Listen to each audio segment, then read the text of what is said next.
Hello, everyone. This is me checking in here at the Grant Historical House, or otherwise known by locals, the Bensen House. This house right here, I've previously done a video on, a full-scale video, and I'm going to try to include the link for that video in the description.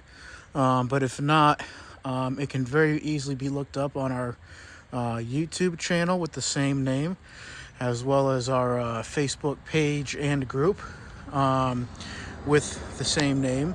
But anyways, I'm just going to do a slight reminder of this house, kind of go over some of the basics. This is the Bensen House, and it was built in 1916.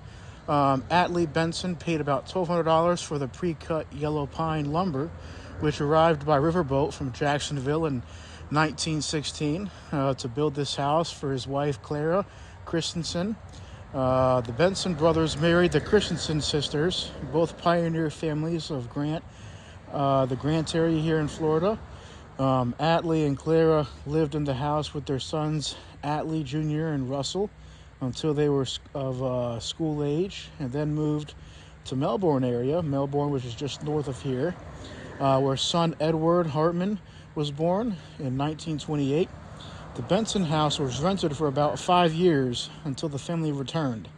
Atlee and his brother Adolph were involved in commercial fishing, and they grew pineapples and operated the Jorgensen General Store, which opened in about 1894.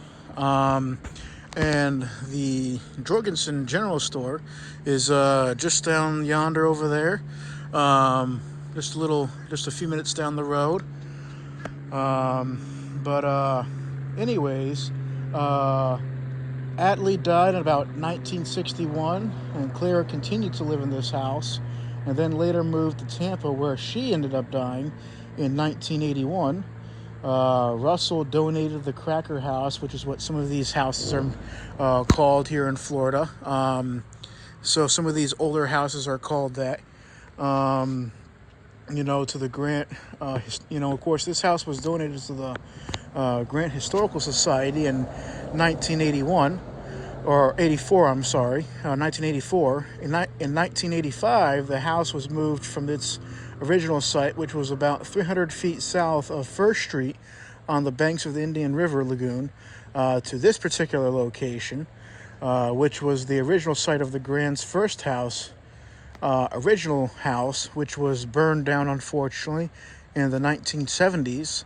The Bensen House became a museum in 1987. Now, personally, I have actually been inside this house, and it's actually well worth the visit if you all can come by. This house is managed by the Grant Historical Society here in Florida. Grant, Florida. It's managed by the Grant Historical Society, and they offer tours and all that sorts, and they do occasionally have events that go on throughout the year. So it's definitely pretty interesting to see the insides of the house. If you all ever have the opportunity to go inside and view it, they definitely have some pretty historical furniture in there that's relevant to the time period. So that's even nicer to hear, that they try to, keep pretty accurate to the time period. The people here are also very informative, and they'll tell you all little bits of tidbits, little bits and tidbits here and there about the family and also the house itself. Now, for those that are familiar with the area, Grant is not a small. Well, it's not a big area. It's actually pretty quaint, but it's not something that a lot of people know about. So you'll have to come on by and check it out at your convenience. They do accept donations. You'll have to look up the Grant Historical Society. But anyways, I'll try to include the longer video that I have on the actual site itself. and also the Historical Society in the video as well. But if you all have any questions, please don't hesitate to reach out, and I'll be happy to answer any questions that I can. Anyways, thanks for watching the video, and please like and subscribe.